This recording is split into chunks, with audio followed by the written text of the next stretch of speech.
आगे इनायत जैसे ही main gate से अंदर आई, उसे सामने अपनी स्कूटी दिखाई दी। उसके चेहरे पर हल्की सी मुस्कुराहट आ गई। उसने दरवाज़ा खोला और अंदर घुस गई। उसने जैसे ही अंदर कदम रखे, एकदम से लाइट ऑन हुई और इनायत सामने किसी को देखकर डर गई। इनायत अपने तेजी से धड़कते दिल पर हाथ रखते हुए, निकी, तूने तो मुझे डरा ही दिया था। ऐसे अंधेरे में क्यों बैठी थी और अचानक से लाइट भी ऑन कर दी। सामने निकिता खड़ी थी।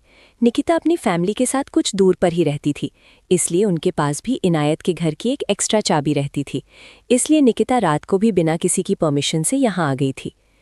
निकिता इनायत को देखते हुए, तू अभी इतनी रात को कहाँ से आ रही है? और ये ब्लेज़र किसका है?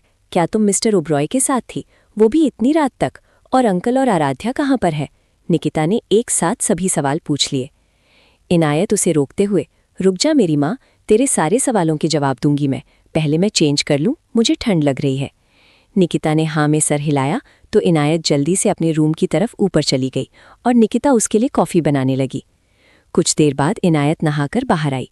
उसके हाथ में अभी भी शौर्य का ब्लेज़र था, जिसे देखकर वो मुस्कुरा रही थी। इनायत ने धीरे से अपने होठों से शौर्य के ब्लेज़र को चूम लिया और उसे सीने से लगा लिया। दरवाजे के पास खड़ी निकिता ये सब कुछ देख रही थी।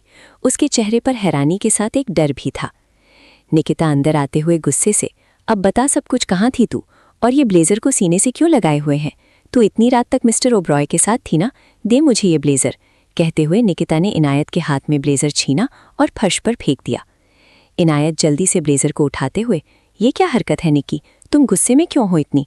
हाँ, मैं मिस्टर ओब्रॉय के साथ ही थी, लेकिन मैं बिल्कुल ठीक हूँ। वो खुद मुझे सेफली घर छोड़कर गए हैं। और तुझे पता है आज क्या क्या हुआ? कहते हुए इनायत ने उसका हाथ पकड़ा और उसे लेकर बेड पर बैठ गई और जो कुछ भी कल रात से शौर्य ने उसके लिए किया था वो सब कुछ बताने लगी। इनायत के चेहरे से मुस्कुराहट जा ही नहीं रही थी। वहीं निकिता उसे देखकर परेशान हो रही थी। उसके चेहरे पर एक डर अभी भी था। निकिता इनायत को चुप कराते हुए, बस कर इनू, पागल मत बन।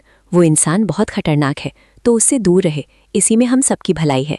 कहते हुए निकिता ने इनायत को कंधों से पकड़ा और उसे झकझोरते हुए कहा। इनायत हैरानी से, क्या बोल रही है तू? तुम्हें पता भी है तुम किसके बारे में बोल रही हो? और शौर्य से हमें क्या खतरा हो सकता है? इनायत का सवाल सुनकर निकिता का चेहरा डर से पीला पड़ गया। इनायत भी उसकी घबराहट महसूस कर सकती थी, लेकिन वो उस वजह को समझ नहीं पा रही थी। निकिता ने गहरी सांस ली और खुद को शांत करते हुए कहा, मैं सच बोल रही हूँ इनू।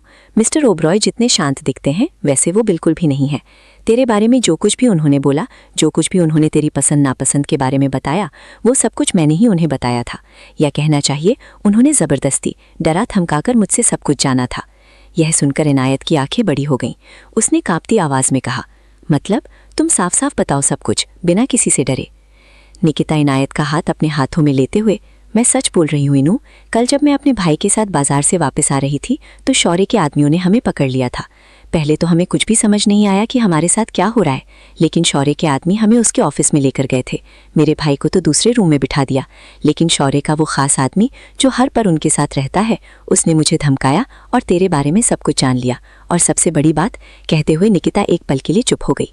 इनायत ने भरी आंखों से उसकी तरफ देखा तो निकिता ने गहरी सांस लेते हुए कहा, शौर्य भी वहीं बैठा था, बिल्कुल मेरे सामने, एक शैतान की तरह। मैंने उनसे हेल्प भी मांगी, लेकिन उन्होंने कुछ नहीं किया। कहते हुए निकिता की आंखों से आंसू बहने लगे। इनायत ने उसे अपने सीने से लगा लिया। कुछ देर बाद निकिता कुछ शांत हुई और उसने आगे कहा, उन्होंने हमें धमकी दी, अगर मैंने तुझे कुछ भी बताया तो वो मेरी पूरी फैमिली को ख़त्म कर देंगे। मेरे भाई के सर पर तो कल गन तक रख दी थी उस आदमी ने, इसीलिए ही मुझे उन्हें सब कुछ बताना पड़ा। मैं कॉलेज में भी तुम्हें सब कुछ बताना चाहती थी, लेकिन शौर्य की धमकी से डर लग रहा था। जब उसे कॉलेज के बाहर देखा तब भी मैं कुछ बोल नहीं पाई, क्योंकि शौर्य ने उस वक्त भी मुझे धमकी दी थी।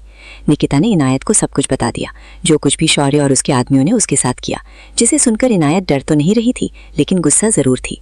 इनायत ने किसी तरह निकिता को शांत किया और उसे बिना किसी चिंता के सोने के लिए कहा। निकिता उसी के पास सो रही थी, लेकिन इनायत की आंखों में नींद बिल्कुल नहीं थी। इनायत धीरे से उठी और अपना फ़ोन लेकर बालकनी में चली गई। इनायत ने बिना कुछ सोचे समझे शौर्य को कॉल मिला दी। कुछ सेकंड में ही सामने से शौर्य की गहरी आवाज़ इनायत के कानों में पड़ी। इनायत ने कसकर आंखें बंद कर लीं। उसकी पकड़ रेलिंग पर कस गई। जारी है। Please follow, like, comment, share and subscribe करना ना भूलें। शुक्रिया।